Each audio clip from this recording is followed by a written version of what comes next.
Hey guys, it is, what time is it? I don't know. Anyone know? Check your phone. What's 5 minus 2? It's 3:30. What? It's, oh, 3:37, there we go. And we are decorating for the party.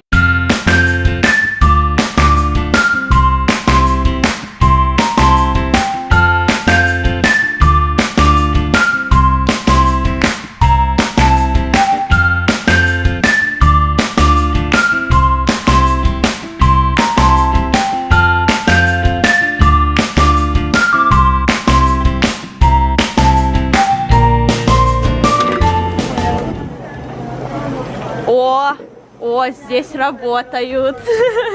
Hey girl. It's not pretty. Hey. It's not ladylike. What's not ladylike? Dasha. Да? Чё нельзя? I'm wearing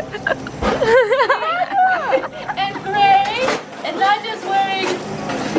Not my current outfit for the party. Not her party. Yeah. I'm not wearing my party outfit. Oh wait, not You need to help me with my party. I did get a new camera. Wanna see? yeah, Wanna see the coolest thing? Yeah. Wait for it. Oh yeah. Oh my goodness. Did you get it today? Yeah, I did. I'm so happy to see it. It's my new bae. Listen, you didn't put up your videos. Yeah, you have to okay. those videos. I was uploading one today, but the internet was being slow, so I'm gonna upload it after the party ends. When are you gonna get dressed? Tomorrow. Yeah. At 12. Nice. Дашенька работает здесь. I wondered where you disappeared. I'm like, была Даша? Даша не стала. I was in the kitchen all day. Those look so good.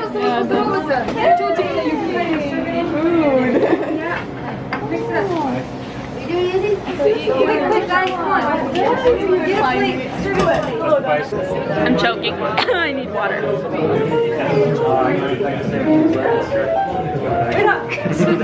Say hello to your baby. Well, this isn't exactly a door here. What are we doing? We're I don't know, standing here. What are you doing? Standing here? Are you walking? I like your new camera. Thanks. Wow, that's bright. Did you actually get her a camera? She did. I got myself a camera. I got her old camera. Let's see the food table. Look at all this food. Yum, yum, yum.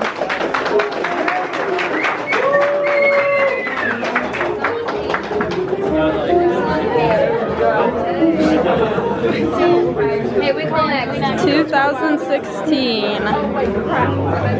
Oh, look at them. They're gonna take a picture. Oh, wow. Oh, sorry. I almost killed you. Don't die. Food. Yeah, go big or go home. Russians tend to have a lot of food at their parties, and they like to eat a lot. Oh, they're taking a picture.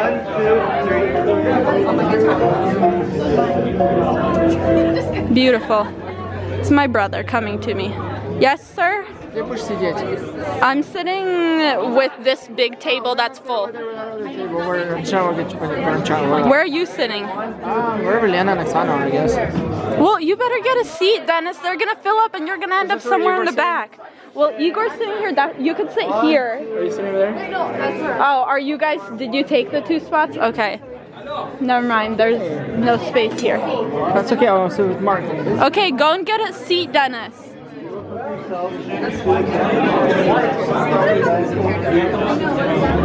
Hi, girls. How do you feel? Yes, I'm recording. No, I'm just walking around with a camera pointed at you for fun, no reason. Stan, отойди. She wants to take a picture. Oh, and we also have a castle up there. It looks beautiful. We ask that you would bless this whole evening, that your presence would be here, that you would talk to our hearts, that you would be with us when we do everything. Father, let your name be glorified, and we glorify your name. Amen. Amen. Bon appetit. Bon appetit, everybody. Yeah, we can go eat. Oh, what did we get? Which plate? Yeah, I know French one. Probably the bigger one. Elsa? That's so true. Let it go. Let it go. We're bringing it back to 2015. Yeah, let's go eat. Take your food. Let's go. I mean, take your plate. Get your food. I'm going to that side. No, I'm staying on this side. The line goes from here over there. Yeah. Salad. Are you hungry? I'm hungry too.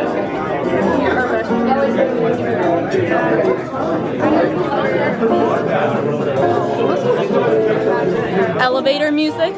Enjoying elevator music. Okay, now I have to get food. Me food. It looks delicious. What do you get? Really? You got like nothing. Girl, go get more. Go get more food. You barely got any food. I'm gonna get seconds. Okay? And sweets. Look at this fancy. Yeah, yo, what up, YouTube? You're gonna get a one shot of this? Which camera? There's so many cameras here. Keep taking. The more the merrier. I already did that. What are we doing? Look at Christina's camera. Wait, are we taking serious ones? Because if it's serious, then no. No, you guys are being crazy. They're having struggles. Okay, now you just messed up there. Is this supposed to be so light? Все смотрите на лампочку. You're supposed to be looking over there. Wow, I'm so serious. Roman! Stop saying my name. Roman, stop moving your mouth. Okay, 1, 2, 3. Are you taking a video? Wow, you're so just keep reacting. Yeah, mine. Maybe I should take a picture for you guys and send it to you. Yeah. Yeah, I'm very good at picture taking as well. Look at the quality comparison, Mark. Look at the quality comparison. Dasha, how's your food? Ooh, I like your hair. I just noticed it. Dasha, you're wearing the same dress as Oksana? Yeah, she is. I just realized. This is what I have left. And it's very hard to finish it. I thought I would get seconds. Just kidding. I got dessert, but I couldn't eat it. So now we're going to the main part of the church and we're doing something. I think we're having service and then we're praying. Let's find a seat for me. Seat for moi. It's snowing?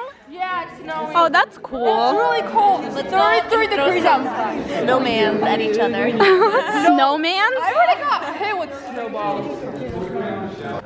When was the last time you went to a gas station and you bought a Coca-Cola can?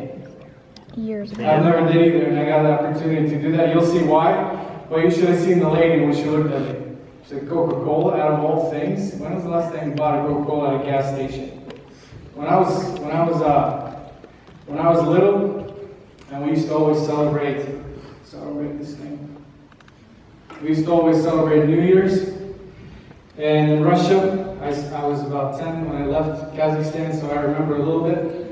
A few things that I always associated with New Year's was, first of all, little oranges, tangerines. Always cuties, halos, whatever you want to call them. There's so many different names now. I don't even know why they call them cuties or halos. It doesn't make sense. But there's things that I always associated New Year's with, and one of them was tangerines, and the other one, snow. And right before we came in here, I went outside and it started snowing. So it's so amazing how what God does. There's a reason we call this night renewal. We wanted to go with the path that our church has been going a full year. It's going to be hard to open up the whole topic of renewal, but the whole year, every single month, we've been talking about renewal. There's been pastors and preachers always preaching about the subject, and I hope that last year when January came along and they announced that this year was going to be renewal, I'm hoping that in your heart you were thinking, awesome, I'm going to try this year to get renewed in all these different things. So I wanted to talk to you guys before, and I have to be very careful because we have 28 minutes left of 2015, and we want to spend it in prayer. So I'm going to try to be very careful to get through this message so we have something to pray about. Okay, so we're not I really like the first sermon today, if you guys heard. Sometimes on New Year's, we get down to pray and we always think of, for some reason, things pop up and we analyze things that we failed at this whole year. But you could look at it totally differently. The things that we excelled in, the things that changed in our hearts and our minds. And that's where I want to get us to today before we pray, okay? Well, here's what I want to start with. Renewal. Do you know that the United States has one of the best militaries in the world? Army, Air Force, Navy. Every single guy growing up at some point thinks he's macho and thinks he's going to join the military sometime. But when he turns 18, for some reason, those desires fade away. But when you're 14, you're always like, okay, I'm going to be in the Army, I'm going to be in the Navy, I'm going to be in the Air Force. Guys, which one of you wanted to be? At one point. Okay, a lot of guys. Which one? Army? Marines. Okay. Navy SEALs. Okay. Marines. But here's the thing, guys. It is amazing how the army and the military is organized in this country. In Kazakhstan or in Russia, people always talk about the army, something they want to avoid, something they don't want to go to, because even if you're there only a year, it's going to be a bad year. Here it's different because people actually, it's an honor to go to the army, right? And there's a reason, because the way the system is made in this country. It is amazing how organized it is. It's amazing how many troops, how many different ports, and they all have one mission, they all have one target, and there's a reason for that. Because there's a place where the whole military in the United States is governed from. I'm sure you guys know this place. Whoever's seen this place in real life? I've never seen it. Who knows what this place is? Who doesn't know what this place is? This place is called the Pentagon.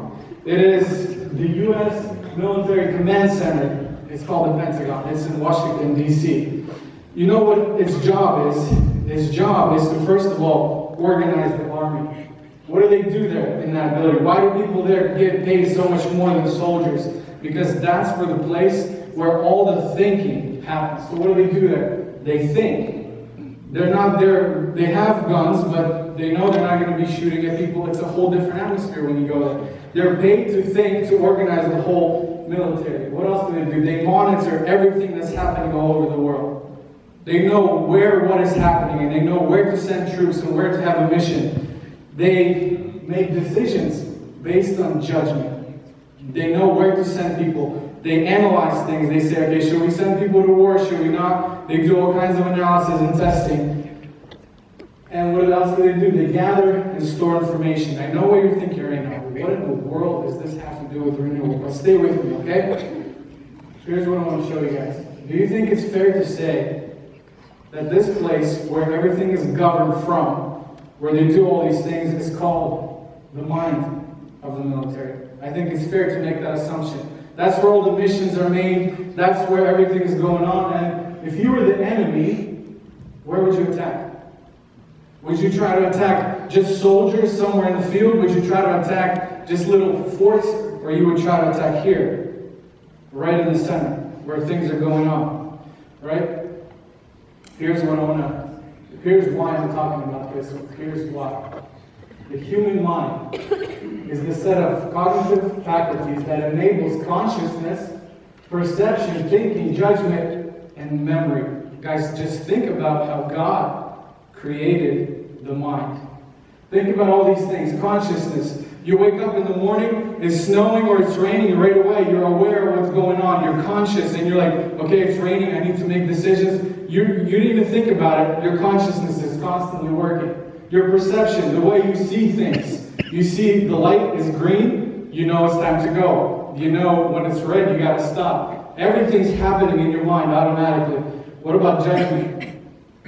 There's so many people in this world that make wrong judgments. And for example, try to sit behind a car drunk, right? That's a bad judgment. There's good judgments that we make decisions based on judgment. And another one, the last one, is one of my favorites that the mind does, memory. Okay? Everybody close your eyes right now, really quick.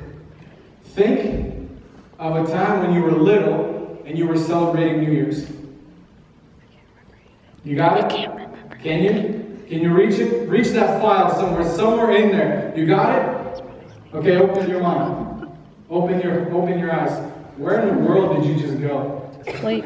The mind is amazing in that it stores memory. Okay, again, you're thinking, why am I talking about this? If you were to draw a picture of the mind, how would you draw? We have some artists in here. How would you draw the human mind? Here's one example. Pretty complex. There's something crazy going on in the mind that nobody can even picture. Okay? Now get this. Bro, why are you talking about the mind? Why are you even talking about the mind? Why are we here? It's New Year's. Why are you talking about the mind? Well, renewal starts in the mind. Here's why. The year 2015, we have all these amazing topics. Renewal of relationships, renewal of family, renewal of your relationships to God, renewal to God's Word, renewal of evangelizing, renewal to prayer, and 12 of them. Well, for this night, I was thinking, I wanted to say a message about renewal, and I wanted to find that word renewal in the Bible. What does the Bible say about renewal? And I want to share with you guys what I found. And it's pretty interesting, I think. First thing, and do not be conformed to this world, but be transformed by the renewing of what? Your mind. Okay, that's the first one. Second one, Ephesians 4:23. And that you be renewed in the spirit, where? Of your mind. The New Testament talks about the mind, and that's where our renewal starts. The verse that I want to take you guys to today is Romans chapter 12, verse 2. But it's not fair to look at Romans 12 without talking a little bit about the whole chapter. You can't just take the 12th chapter and right away start talking about it, because you have to know what is it leading to. Why is Paul writing, be transformed by the renewing of your mind? Well, first of all, let's look at what Paul says in this epistle about the mind. He right away starts the epistle in chapter 1. Everyone is born with a sinful mind. Look at this. Romans 1:28-29. And just as they did not see fit to acknowledge God any longer, God gave them over to a depraved mind. It is enough for God just to let a person go, not even touch him. And in his mind, he will do all these things. Look, he will come to these things, being filled with all unrighteousness, wickedness, greed, evil. It is enough for God just to let a person go. It says, he gave them over. He just gave them over to their own mind. And look what happens in the mind. Now you may look at this and you think, okay, that's a big list of evil things. I don't have those things in my life. But what you need to see is that Paul is drawing a picture of yours and minds. This is our mind. And our mind is capable of all these things if God was to give it up. Because every single person that is born into this world has a depraved mind or a sinful mind. That's the first thing. The second thing is the mind is a battleground. Look at this. I'm sure you guys know these verses. Romans 7, the same epistle, Paul writes, look, I find then the principle that evil is present in me, the one who wants to do good, for I joyfully concur with the law of God in the inner man, but I see a different law in the members of my body, waging war against the law of my mind. Okay? And making me a prisoner of the law of sin, which is my members. Wretched man that I am, who will set me free from this body of death? Who has ever felt that way, guys? I'm sure every single one of us, we're striving to do good. We want to be renewed. We want to do good things. We always set amazing goals for ourselves. But for some reason, it's very hard to reach them. Because, look what it says. There's another thing, a different law, that is waging war in your mind. It is waging war. It's the place where the devil wants to attack you. It's the place, it's the battleground. Have you guys ever been to Gettysburg? Who's been to Gettysburg? It's amazing. It's elementary school trip, right? Field trip. Yep. Everybody went on the same one? Okay. Yep. Years. I went to 1960, but you guys went to like the 90s. That's a beard already. Gettysburg is known for the battlefield. And when you go there, you hear crazy stories of the battle that was happening there. Now, if we only imagine that there's a whole different war and is going on in yours and in mine, mind, constantly. There's always war going on. That's the first two things. And now, Paul uses the same word, transformation. starts in the mind. Look at this. Therefore, I urge you, brethren, by the mercies of God, to present your bodies a living and holy sacrifice acceptable to God, which is your spiritual service of worship, and do not be conformed to this world, but be transformed by the renewing of your mind. Do not be conformed to this world, but be transformed. Okay, I want to talk a little bit about these two words, conformed and transformed, and I got something for you. And you were wondering why I have a Coca-Cola can. Do you know what conformed means? Conformed means when exterior forces are trying to shape you into who you are. Let's say this is you, and there's things that are constantly always trying to shape you into who you need to be. And you turn out like this. That means you're being conformed. You are taking up a form. This is what it means to be conformed. This is you, and this is what happens to you if the world tries to conform you into its own image. You don't look so pretty. This is how you look. This is how I look when the world tries to conform. Remember this, exterior forces, the world, it says, trying to conform you, trying to shape you into who you need to be. Okay? That's one thing. The second thing is transform. The Greek word that Apostle Paul uses here is metamorpho. That's how you say that in Greek, okay? It's not faux or food. It may not look pretty, right? The girls are probably like, wow, it's a cocoon. I don't know what's going on there. The guy's like, what is this? That's a cocoon. You know what's awesome?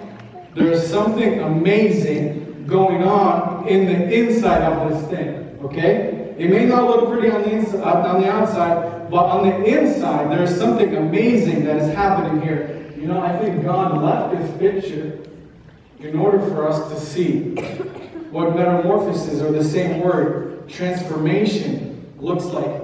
And the point here is, guys, confirmation, or being conformed, is from the outside in. Transformation is from the inside out. Okay? It's the same exact word. It's only used twice in the Bible. One time is here, and the second time is when Jesus Christ takes his disciples, 3 of his disciples, up a mountain, and what does he do? He is transfigured. Do you remember that story? He walks up a mountain, and he reveals to them what's on the inside. They saw a man. They saw a regular man, but he showed to them that he's also God. He was transformed before them. Okay? So if you're to conform in your mind is responsible for what you see, for what you think, for what you say, for what you do, what do you hear? And if it's conforming, the world is telling you what to see. The world is telling you what to think. The world is telling you what to say. The world is telling you what to do. And the world is telling you what to hear. That is exactly what being conformed to this world is. But being transformed by the renewing of your mind is opposite. Something is happening on the inside of you. Something God is doing on the inside of you, and it's coming out. Instead of being conformed, you're being transformed. And now all these things are being affected in a different way. Because all these things, there's something going on inside of you. There's something that God is changing, and He's working in the middle of you, and it's changing the way you do things. It is changing your mind. Now, you may think, cool story, bro. But how does this happen in real life?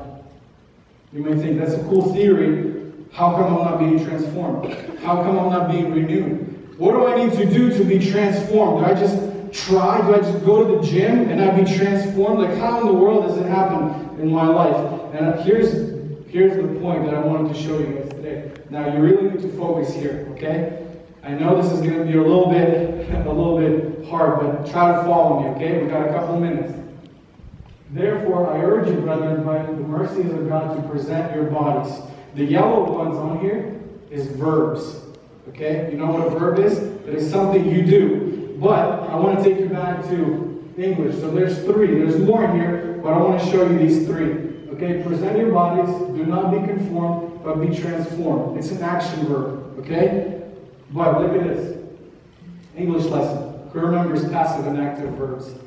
Does anybody? I want to show you why this is very important. Look at this. An active verb in the sentence is the thing doing the action, is the subject of the sentence. For example, the professor teaches the students. Okay? John washes the dishes. It is something that you do. Okay? An active verb is something that you can do. It's something that you should be doing. Okay? Follow me. Okay? A passive verb, the thing receiving the action, is the subject of the sentence. The students are taught by the professor. The dishes are washed by John. This is something that is done for you. Okay? That's a big difference. Here's why. Even cooler story, bro. Now you totally lost me.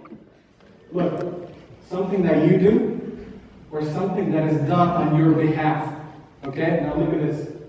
Out of those three verbs, which of these three verbs do you think we have to do, or which verb God does for us? Okay? If they're all active verbs, that means we have to be doing all these things. In other words, I have to not conform. I have to not be transformed. How do I do that? Well, look at this. The interesting thing is in the Greek language, the first one is active.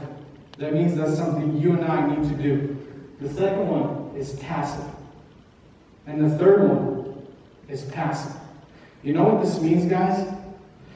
This is so exciting in that it means that the only thing we're called here to do is to present our bodies as a living sacrifice.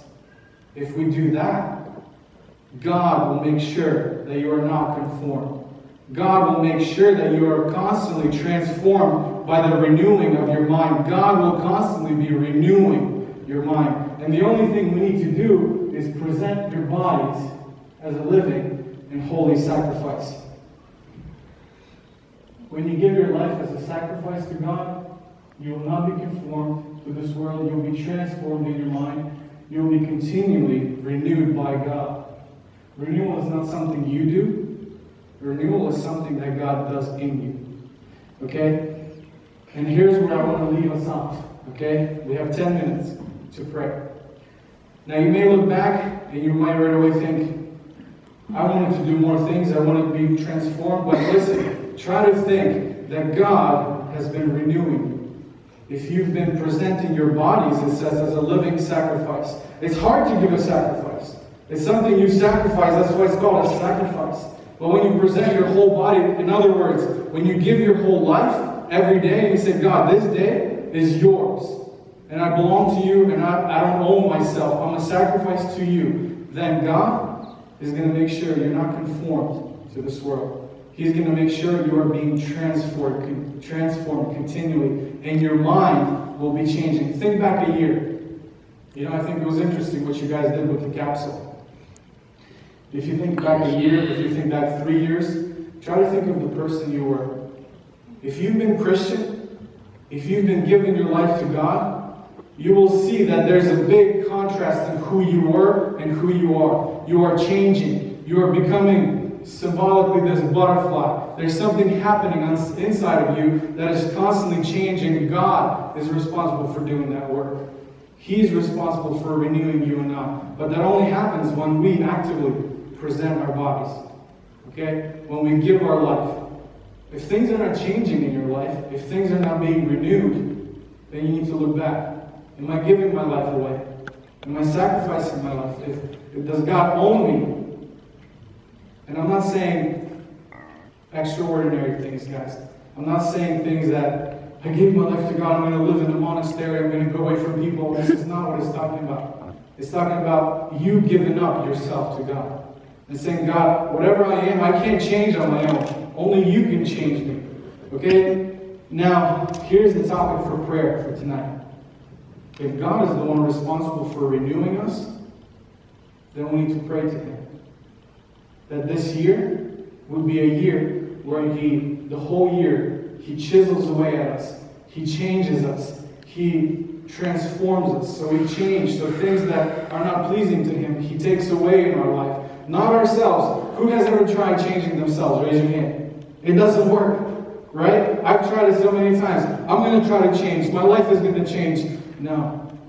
When you present your bodies as a living sacrifice to God, you say, God, I don't know myself anymore. That's it. You have it. You have my life. Then God starts the transformation and the renewal process. Okay, now we have about 8 minutes. Here's what we're going to do, guys. We're going to get in groups of 2 or 3, however you feel comfortable, or alone, however you feel comfortable. And we have about 7 minutes, 5 minutes. Just slow down. Just think. Where are you at with God? Is your life changing? Is your life being renewed? If it's not, maybe it's time that you pray that prayer. Maybe it's time that you pray that prayer and say, my life is yours, Lord. You take it. You transform it. I obviously haven't done a good job. I obviously look like this. Okay? And we're not perfect, all of us, but God can do this work in us. Okay, now we have 7 minutes. After you guys are done praying through New Year's, through the new year, about 7 minutes, let's all gather back here today, or after that, and just slow down. Okay, but don't be too loud. Be respectful to other people that are praying. Okay, and at the end we can say Happy New Year and be happy and rejoice. But please be respectful for those that are still praying. Okay, so now you have time to pray because we have about 5 minutes. Wait a minute. No, Yeah. no, you didn't. Yeah. No, she got me a Seattle